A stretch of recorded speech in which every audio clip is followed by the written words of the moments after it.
Hello and welcome. Kamusta kayong lahat dito mga kapatid star viewers? Okay, just checking, make sure na malakas ang volume or yung um yeah, yung boses dito sa reading na ito.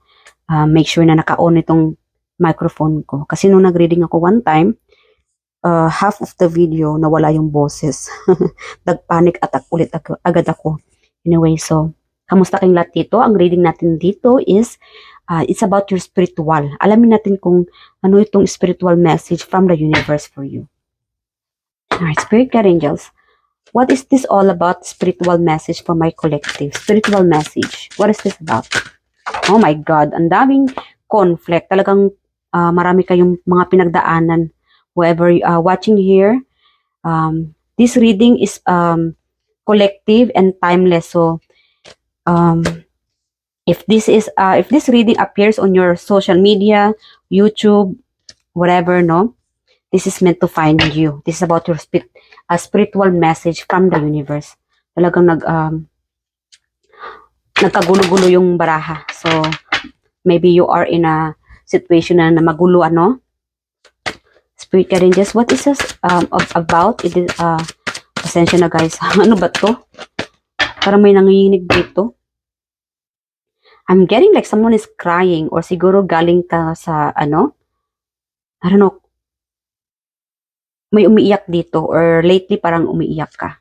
Kung sino ka man, please leave your comment below. I'm seeing you through my vision na galing ka sa ano, iyak. I don't know, pain. Someone here is from the pain. I don't know.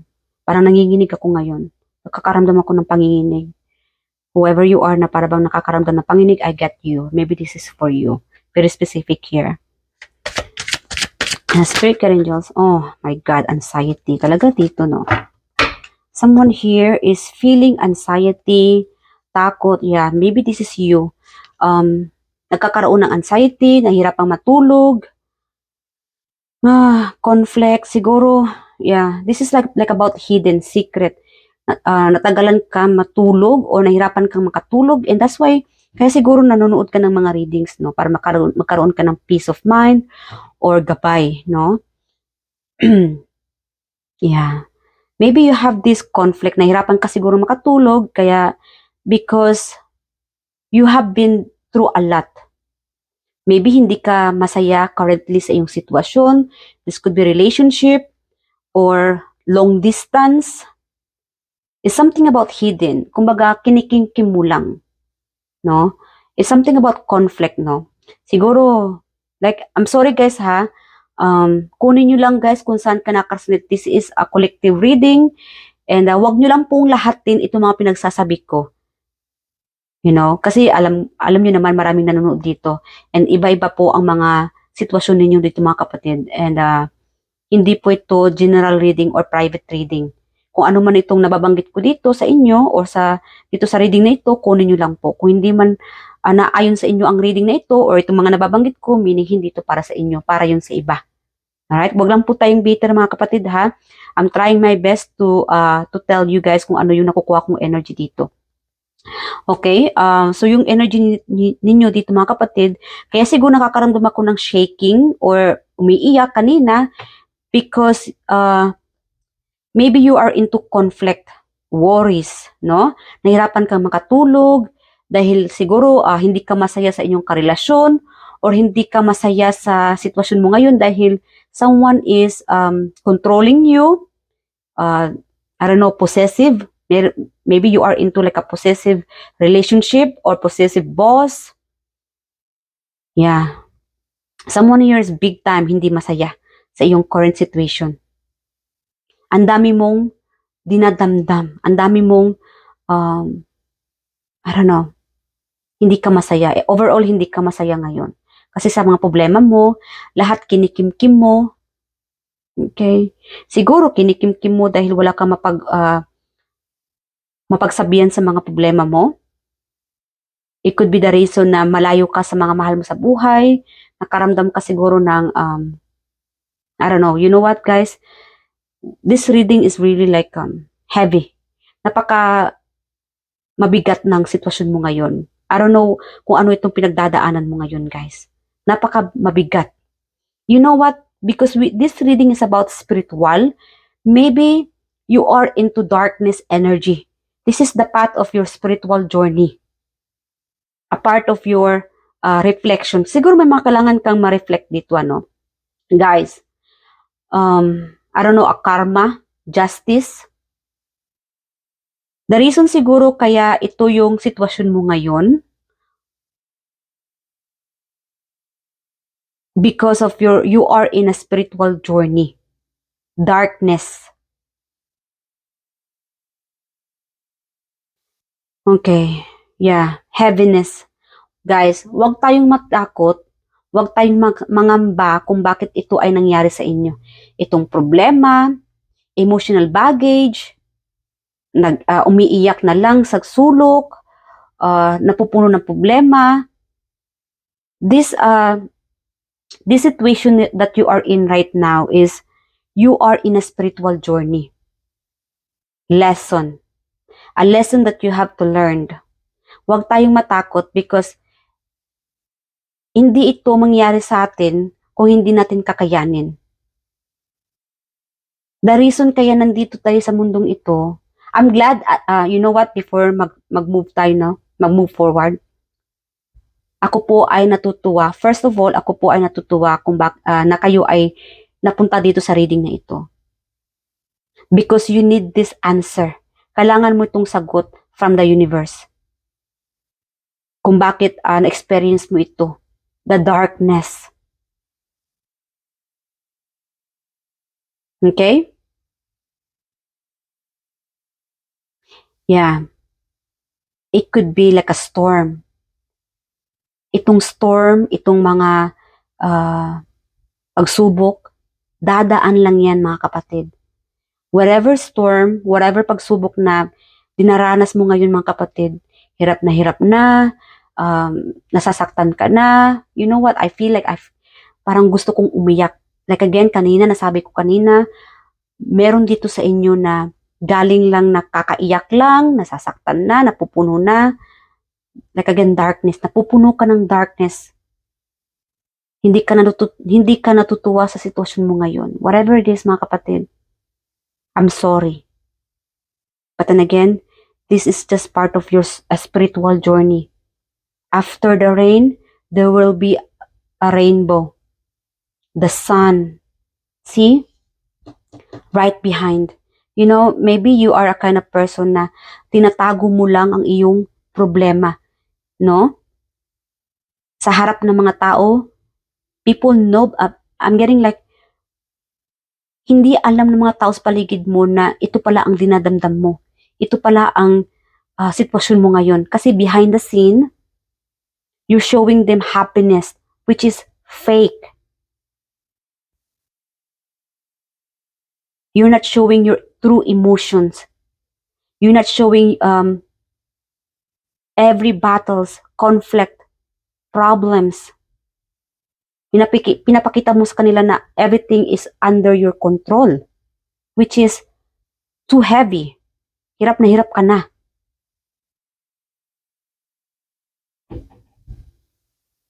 Maybe it's time for you guys to, alamin natin kung anong advice ng universe dito kung bakit ito ang nararamdaman mo or sitwasyon mo. Okay? Spirit angels, itong darkness, spiritual journey. Like again guys, you are, if this is your energy right now or a situation guys, this is your spiritual journey. Okay? Spiritual journey is, may dapat kang matutunan dito. May dapat kang ma-realize dito. You need to get out from this situation. Kailangan matanggal ito. Kailangan makawala ka dito. Huwag tayong matakot. Harapin mo ito. Okay? Like again, you are in a spiritual journey. Huwag kang matakot. This is part of your lesson. Like again, napunta tayo sa mundong ito because we have to learn. We have to evolve. Change. Hindi pwede na the same path. Hindi ka nag-evolve. Kaya nga 'di ba may reincarnation? Na-reincarnate ka, na-reincarnate tayo dito para may matutunan tayo dito, para mag-evolve tayo or magle-level up. Every spiritual journey, may dapat tayo matutunan at huwag kang matakot. Dapat tayo mag-level up.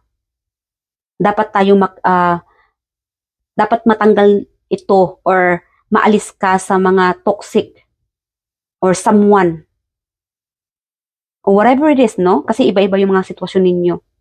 It could be toxic relationship, toxic person, environment that's holding on you. You need to let go. Find a way out. This is the right time for you to find a way out. Huwag kayong mag-stuck dito sa sitwasyon ni ito. Instead, maybe this is the right time for you kumuha kayo ng isang ball pen and a book, no? Write it down. Isulat niyo yung problema. Ano ba nag-hold on sa inyo? Ano ba itong sakit, puot, na hindi ka pa nakapag-move on, na nahihirapan ka? Write it down. And then, that is your problem. Those are your problem. Isulat mo problems. And then, solve the answer.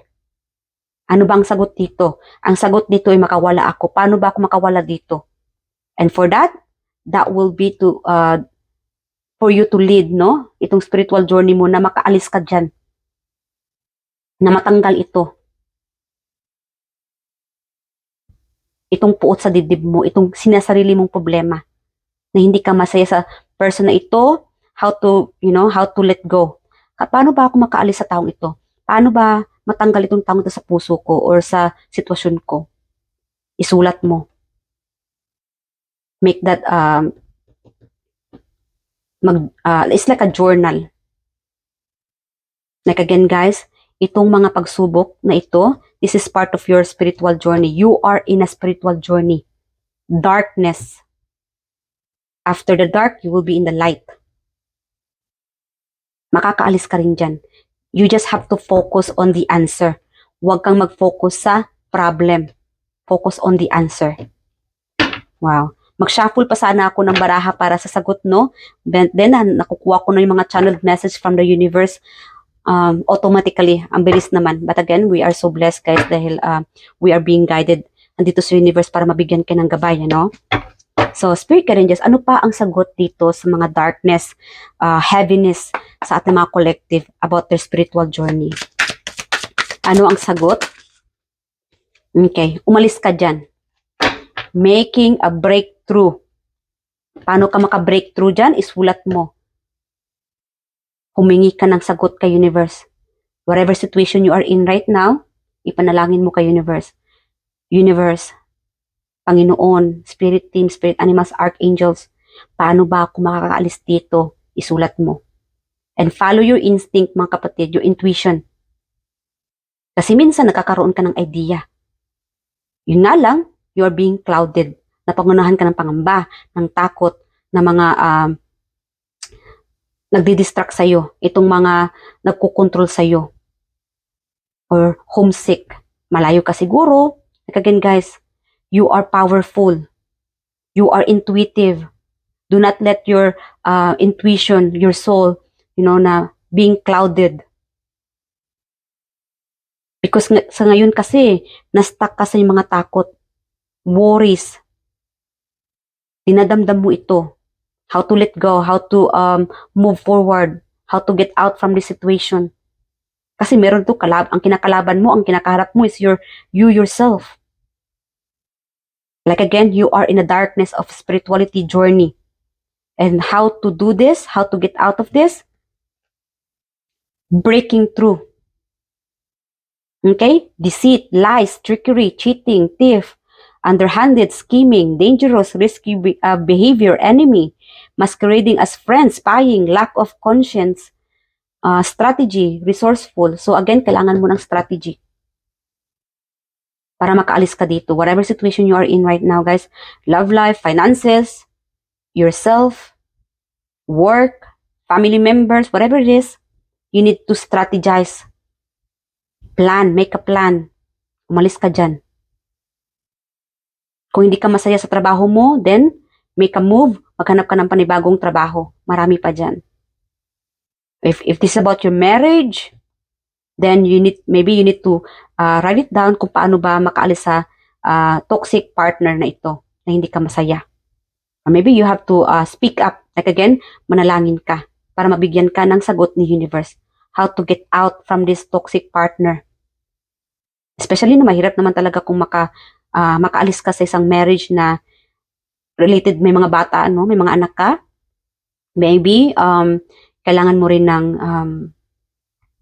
I don't know, like, kausapin mo rin siguro ang iyong partner kung hindi ka masaya. Whatever makes you tied up. Kasi meron itong na-stranded na-stuck ka dito. Kailangan mo i-voice out kasi meron itong sinasarili mo. Yeah, yan din siguro ang problema mo mga kapatid. Sinasarili mo ang problemang ito. Kailangan i-voice out mo ito sa partner mo. Family or empleyado. Whatever situation, no? I-voice out mo ito.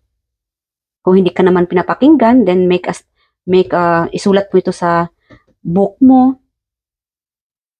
Yan, sa papel. Kung paano ka makakaalis dito.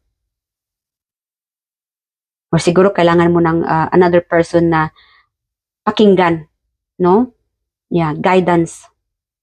Or siguro kailangan mo ng guidance counseling. Maybe this relationship is so toxic na, no? Maybe you and your partner need a guidance counselor or counseling. Or siguro kailangan mo rin ng counseling, no? Yeah, para may mapaglabasan ka ng problema. A person that will help you out kung anong dapat mong gawin sa sitwasyon mo. Yeah, very specific, kailangan mo ng counseling. Okay? And maybe, like again, spiritual journey. You are in a spiritual journey. Meron siguro itong kinakarma. Maybe you lied before. Siguro ikaw itong deceitful. Or whatever you guys did. Because meron itong kinarma. You know who you are. You are in a spiritual journey. You need to make things right. Gawin mo ang tama. Gumawa ka ng tama. Tanggapin mo na nagkakamali ka rin. Maybe, nag-cheat ka. Ikaw siguro ito nag-cheat din sa partner mo.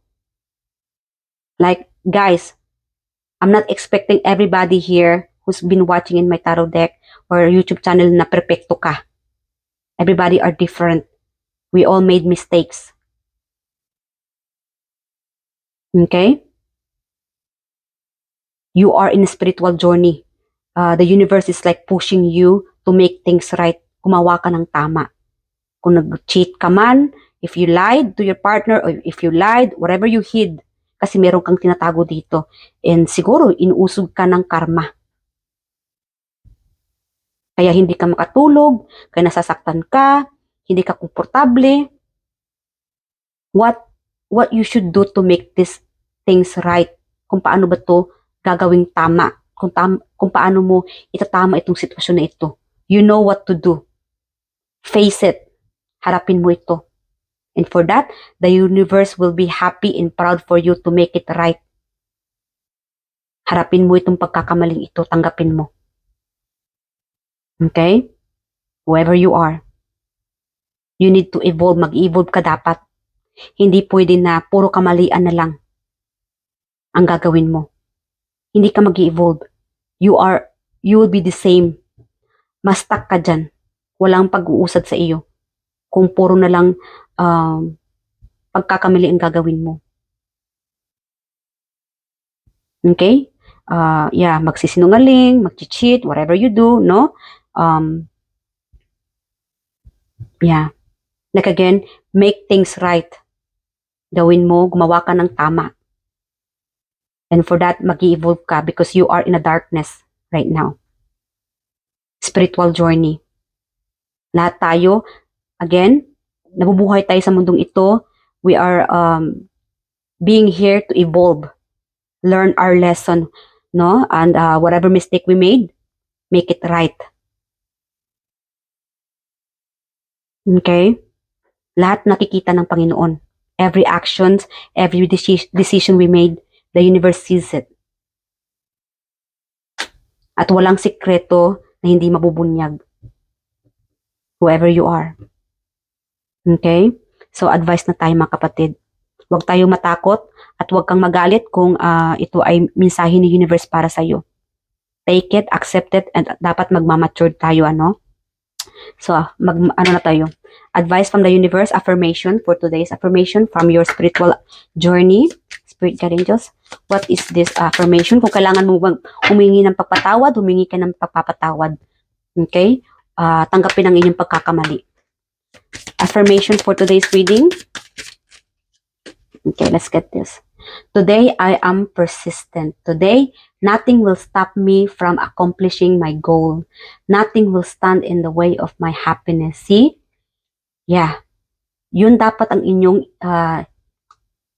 isipin. Do not let this fear, takot, someone na very toxic na nag-hold on sa inyong happiness. Do what makes you happy.